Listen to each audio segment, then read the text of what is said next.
Hey guys, well, long time. Um, so I do have diabetes. We'll start off with that. Yep. Uh, complete shock. Complete, total shock. Now, a lot of you know me, and a lot of you don't. So, for those of you that don't, I say this for your benefit. Um, when I was younger, I used to do some things that were slightly illegal, mainly drugs. Um, and I really enjoyed drugs. Uh, I enjoyed acid a lot, a whole lot. Um, I enjoyed my pot. Uh, I certainly liked cocaine. Um, and there were a couple of others too that I uh, really liked. And somewhere along the way, I had a moment of clarity, and I decided that I liked sobriety a lot better. Anybody that's been through any kind of addiction or tendency toward addiction could probably understand that once you get sober, you really you really like your sobriety. Um, Now, I wasn't a teetotaler. Uh, I might have gotten a little out of control on cocaine, but um, I always managed to wind myself back in. Anyway, my point to telling you that is, and kids, don't do drugs. Haven't done drugs in years, years and years and years. Okay, um, and it's not worth it. It's a waste of time. It's a waste of brain cells. It's a huge waste of money, and it doesn't get you anywhere. The only place that it gets you is someplace negative that you got to scratch and claw your way out of. So we'll put that caveat in there. And and so, as with most people who have a tendency toward addiction, I uh, for a long time replaced my desire to do drugs with my desire to eat. I've always had a very uh, sensitive palate, a good palate. I love red wine. I like tasting the fruits and the oak textures and that kind of thing. I love weird food like escargot. I love sushi. I love caviar. I love, things that are kind of outside of the ordinary. And then I also thoroughly enjoy a big juicy cheeseburger. Um, and these things, they don't necessarily do much good for your heart, and they don't necessarily do much good for your waistline. And so, through the years, I kind of learned to eat healthy, and I kind of really got on that kick. And so, for the last, oh gosh, 4 or 5 years, maybe 5 or 6, it was around the time that my mother came to live with me, um, and I really, really started to enjoy Whole Foods. Actually, it was before that. It was while I was still smoking pot, and I was still with my ex Marty, and um, we started to. I think that's just when the Whole Foods chain started to open up, and they opened up a Whole Foods in San Antonio, and that was kind of when we made the transition. Originally, when we moved to San Antonio, we were thinking about opening a kind of uh, uh, herb and vitamin shop, kind of a holistic medicine shop. And so we did a lot of research into different herbs and different, aromatherapies and that kind of thing. The things that, kind of on the holistic side, and you know, probably because we were kind of, hippies one generation too late, and so we, you know, kind of wanted to live more naturally. And and so from there, it just kind of progressed, and it got to the point where I started to really love um, whole vegetables and uh, uh, different varieties of fish, and things that weren't necessarily going to kill me, although the fish with the mercury level might. Um, and also things that I'm a sensualist, so um, it's not just taste, it's texture, it's the sense memory that the food invokes and how it makes me feel. After I've eaten it, and before I eat it, while I'm smelling it, and So all of my senses are involved in this. It was just like it was kind of like tripping on acid. It was a sensory overload, and I really loved my food. And so being diagnosed with diabetes was that was a big blow. That was a huge, huge blow because although I don't eat a lot of unhealthy foods, I certainly don't eat a lot of processed foods. I hate processed food. Um, I still agree with Marty on that. It's dead food. It doesn't do anything for you. It has no vitamins, no minerals, nothing that you can use.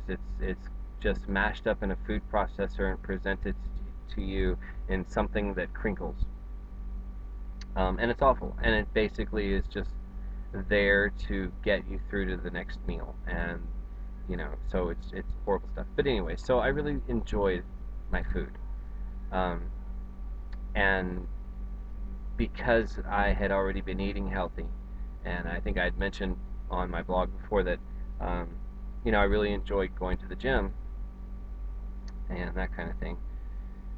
Uh, it just diabetes just never even crossed my mind. I thought, well, maybe someday, on down the road, I'll pay for smoking, which I still do, um, or I'll pay for all those nights out drinking, or I'll pay for the cocaine, or I'll pay for the crack, or I'll pay for the uh, acid, one way or the other, or I'll something.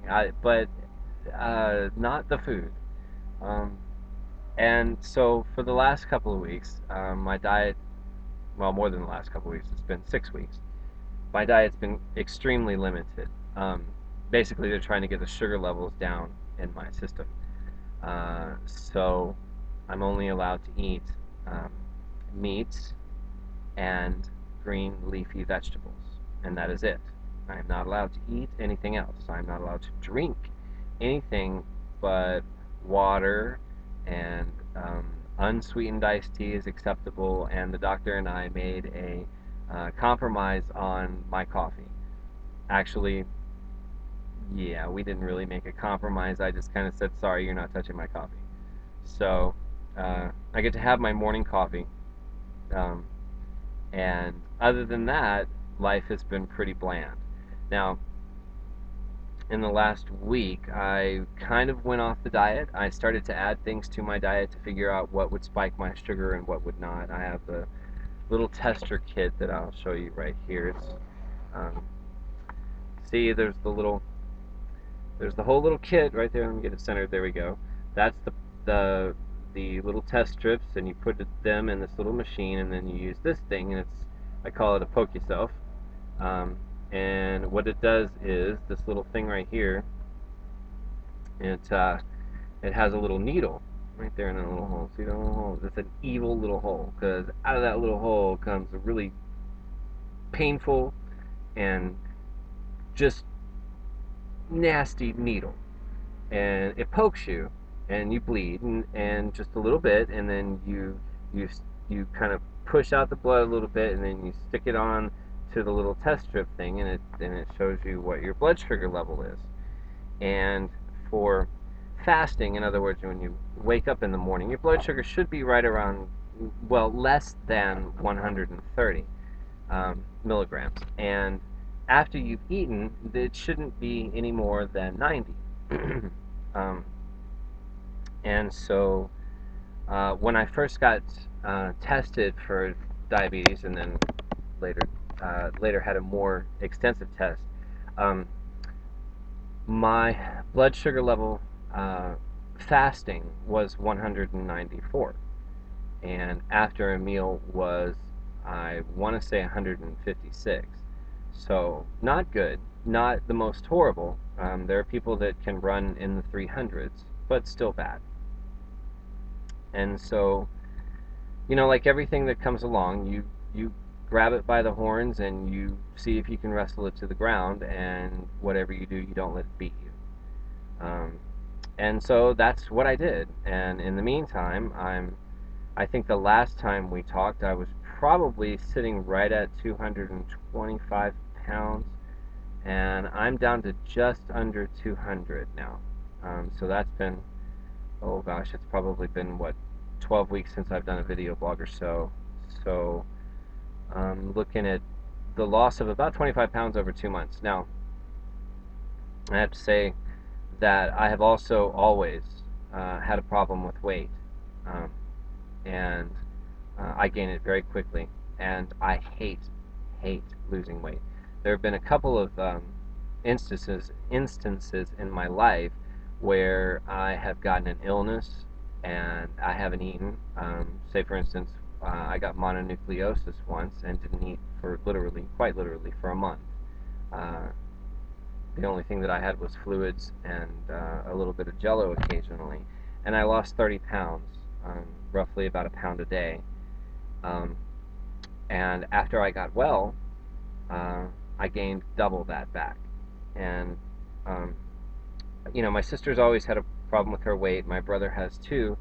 And and I've learned through the years that diets are bad. It doesn't matter the Atkins diet, the Palm Beach diet, the whatever diet fad there is out there. They're bad. They're not good. Uh, I don't know if you guys remember Susan Powter or not, big lesbian chick that had like spiky hair and she was kind of loud and brass and she talked like this and she was, she was like an exercise guru. And uh, I used to watch her infomercial way back in the 90s in the middle of the night when I was smoking out. And the one thing that I always remembered that she said, which was absolute truth, is if you want to lose weight, you have to eat and you have to breathe and you have to move. That's the only way. You have to eat, and you got to eat a lot. And you get so sick of eating that you just don't want to eat anymore. It's the things that you put in your mouth that make the difference. Um, but you should be eating every 2 to 3 hours, and it should be, uh, you know, eat a banana. 2 hours later, eat an apple. 3 hours later, eat, a I don't know, a carrot stick or some celery or something like that. And then, at dinner time, you're allowed to have whatever you want. But because you've been eating all day, you don't really want a lot. So, 9 times out of 10, as my father used to say, you let your eyes overload your stomach, and you make yourself this big, huge dinner with you got mashed potatoes and you got chicken and you got, green beans and you're just all ready to pig out and you sit down, you take 2 bites and you're full. That's how you lose weight.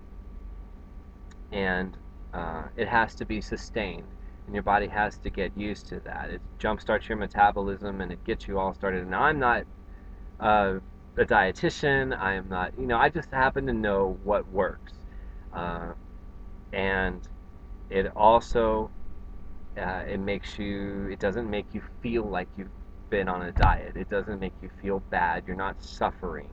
You're not doing without.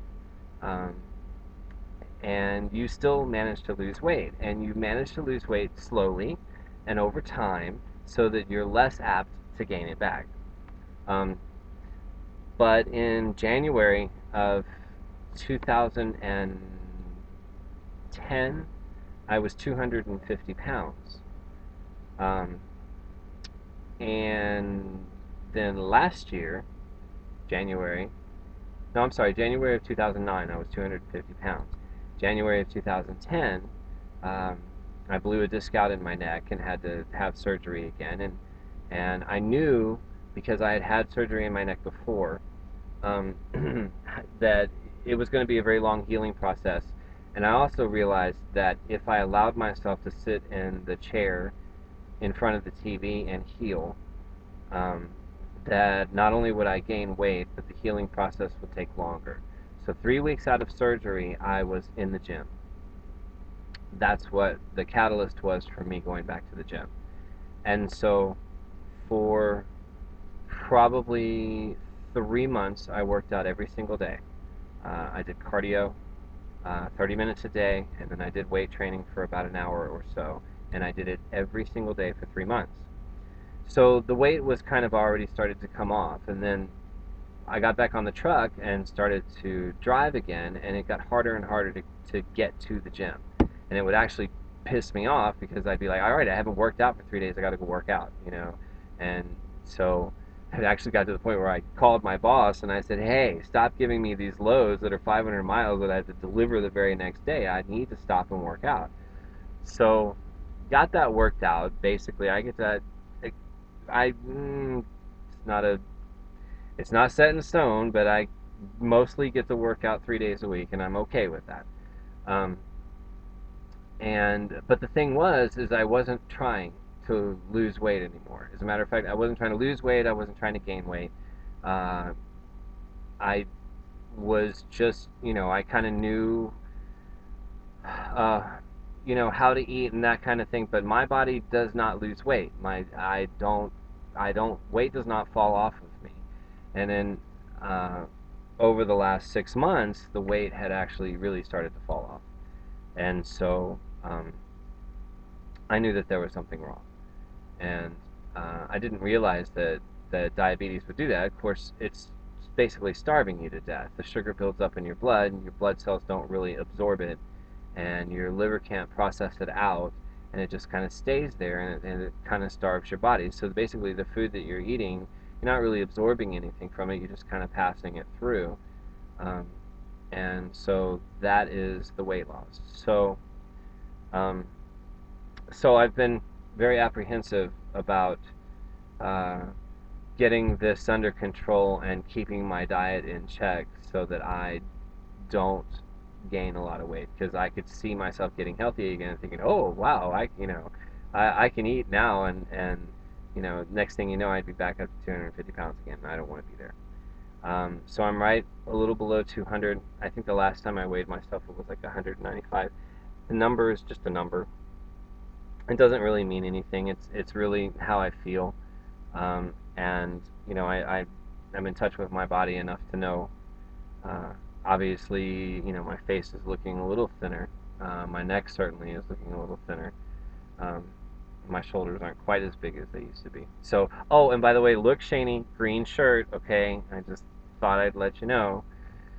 All right. So, yeah, she criticized me for wearing gray shirts all the time.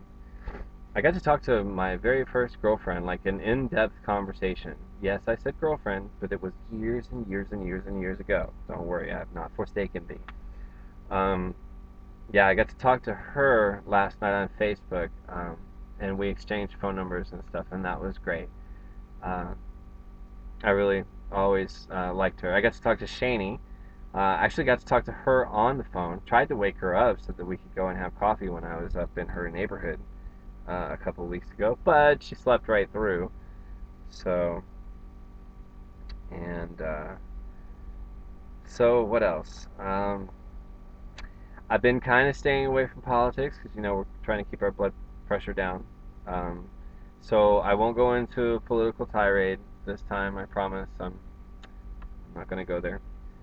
Uh, and I'm probably going to post a song later, and you guys can laugh if you want to laugh. Um, but I just wanted to see what it would sound like if I just kind of mixed, my voice and what I found out, and I'd love to have some feedback on it.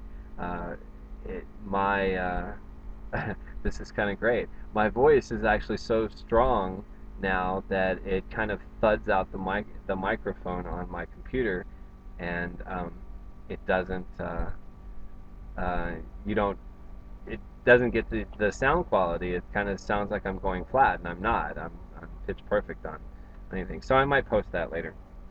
We'll see. And let's see. Hi, Louie in California.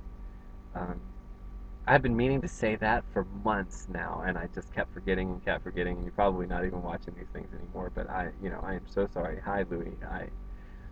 I'm sorry. Anyway. I've never met Louis in California, but one time on Facebook he sent me a note and said, mention me next time in your video blog, and I completely just, meant to do it, meant to do it, meant to do it, and I get caught up in the subject and I didn't do it. So, talked to Marty a little bit the other day, and Marty, I gotta say, you, you know what you have to do, and you got to do it. There's no excuse not to now. No excuse. So, see, you made my camera shake. Um, and hopefully tomorrow Uh, I get to go and see someone, and uh, yeah. So he's a anyway. We won't go there. Um, but hopefully tomorrow will be fun. Um, I'm really looking forward to that. We'll see what happens, and I may not get to see him. I don't know, but I'd really like to. Oh God. Oh God. Okay. So that's it. Hi, Mom. Um, Hi, everybody. Hi, Vicky. Hi, everybody at Heat. Hello, Andrea. See, no crazy talk this time. But anyway, I'm getting better. I'm back on track. I'm making plans for the future that does not involve truck driving.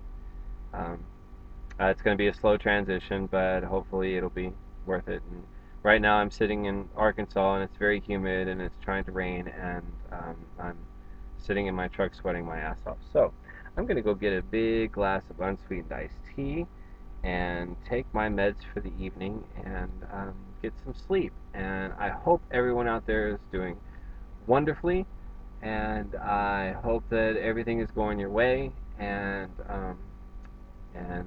send my love out to you. All right, take care, y'all, and watch out for motorcycles.